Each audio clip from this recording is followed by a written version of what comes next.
I believe that there are three toxic threats to one's individual freedoms and authentic being, and they are hope, love, and success. Now, mind you, hope and success are relatively modern narratives. You don't find much of them, for example, in the Bible. Love is a different story, but even love in its current incarnation, and perception, is a new thing. Romantic, idealized love is essentially a creature of, I would say, the 19th century.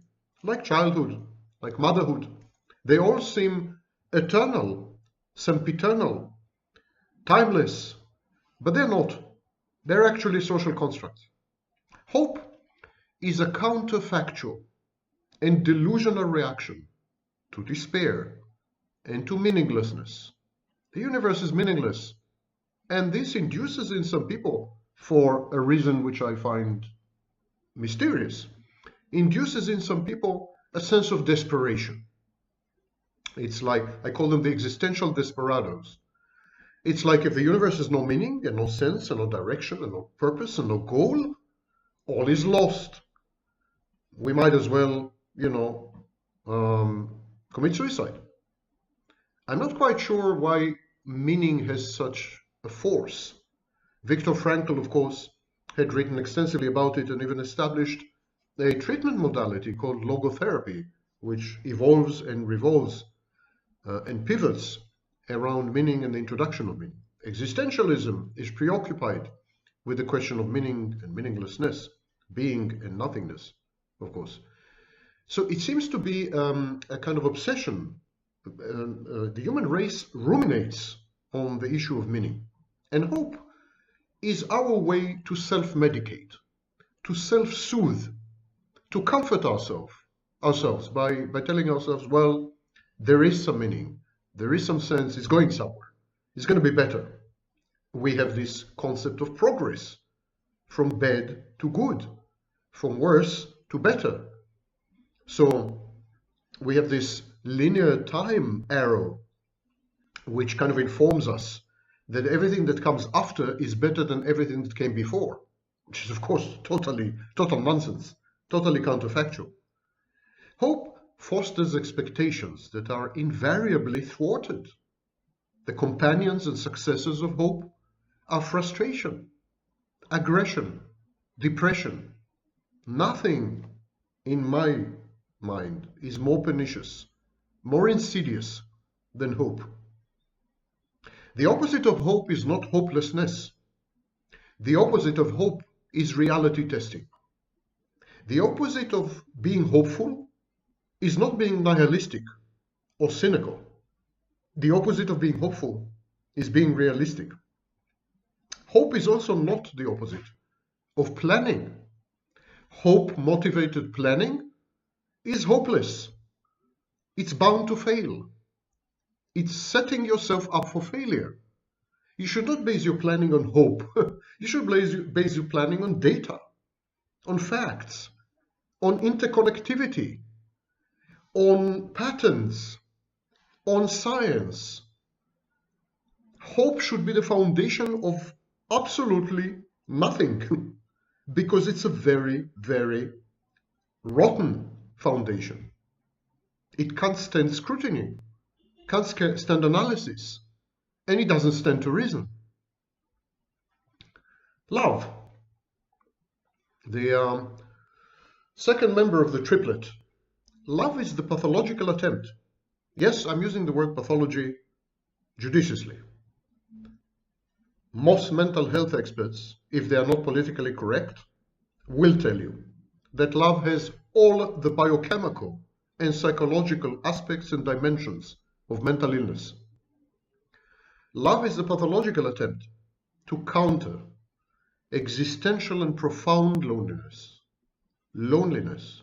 Not the kind of loneliness when you don't have who to drink with or who to go to bed with. That's not the kind of loneliness I'm talking about. I'm talking about really abysmal, foundational, existential, all-pervasive, ubiquitous cellular loneliness. The kind of loneliness where, for a split second, You become convinced that you're the only thing in the universe, not only the only person, but the only thing. It's a kind of solipsistic loneliness. And love is the attempt to counter it via an idealized, largely narcissistic narrative projected onto one's partner. We don't love. We rarely love other people. We love how other people love us. We rarely love our intimate partners. We love the idea of love. We love being in love. We love relationships. We love many things. It is easy to prove rigorously, philosophically, that it's impossible to love another person. Love crucially depends on cognition, and it's impossible to know another person. We don't have access to anyone's mind. We don't have access to anyone's mind, privileged or otherwise. Intersubjectivity is an agreement. It's totally arbitrary. Empathy is a very dubious proposition, as I've analyzed in other videos.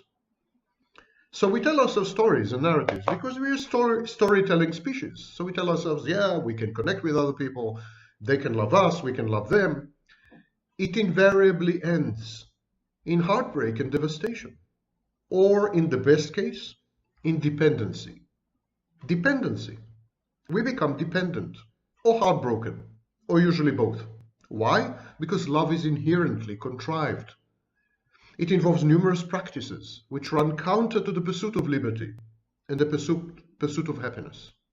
It's a compromise, and a bad one. I'm going to deal with all these issues one by one in future videos. I'm going to want to give you an overview. Finally, there is the issue of success. Success is the most shoddy and derelict of these three, because success has nothing to do with the individual. It is society's way of harnessing individual energies, individual gifts, talents, skills, harnessing these, mobilizing these in the service of the collective. It's a social control narrative. The elites encourage it. Remember the American dream? Unattainable, asymptotic, always almost within reach, but never is. Remember this nonsense? That's success. Remember all these coaches online who tell you that you are giants, need to be awakened and can make millions and have beautiful girls driving Mercedes cars or Porsche or whatever takes your fancy? They're lying to you. They think you're brain dead. And they're taking your money and laughing all the way to the bank. And you know what? They're right, you are brain dead. Success is slavery. Slavery in all but name. And these coaches, and these managers, and these entrepreneurs, the ones who benefit from your collective toil, from your labor, from the means of production, they're the slave masters. It's a giant plantation. We're entering a new feudal age. Income inequality has never been worse in recorded history, at least in recorded modern history, to be precise. Aspicati. So the rational, sane person avoids this venomous, identity eradicating trio, avoids hope, avoids love, and avoids success. The rational, sane person lives free in the fullest sense of the word. He is free of the future and its intimations, hope. He is free of all other people, love. He is self-sufficient, but not self-sufficient in the stupid, hubristic, narcissistic, grandiose sense. I don't need anyone, I'm everything and everyone to myself. That's stupid. He is self-sufficient in the sense that the absence of others and the absence of material objects, dead, inanimate objects, doesn't detract from his happiness. His happiness is never imported, it's generated. His happiness does not rely on the outside. It is an internal process, self-perpetuating internal process. So he is free of all others. He's capable of attaching to others, bonding with others, collaborating with others, even colluding with others. But he is free to do so. And finally, he's free of any organizing principle. Organizing principles such as the nonsensical, inane concept of success. He's free of all this. He's out of the rat race because he's not a rat. He doesn't seek to be the top lobster because, shockingly, he had discovered that he is not a lobster. He's a human being. And to be a human being in the true and full sense of the word, you first need to be distinct. You need to be distinct. You need to have agency. You need to have self-efficacy. And you need to be embedded firmly in the narrative of reality. Not in any imagined future, not in another person, not in any principle of organization or explanatory principle, but in yourself. You come from yourself and you end in yourself. It's a circle, it's a loop. It's not an accident that the circle was the most dominant and meaningful symbol of all mystical traditions. Whenever this Nietzschean Superman is threatened by hope, by love, by success, he rebels. He doesn't rebel stupidly. He doesn't rebel defiantly. He doesn't rebel psychopathically, and definitely doesn't become a criminal. But he rebels. He rebels. He recoils. And he is gone. He is gone from the scene of the crime about to be perpetrated against him. He has left everything behind. He has left everyone behind, as so many discarded shackles. He had abolished slavery and emancipated himself.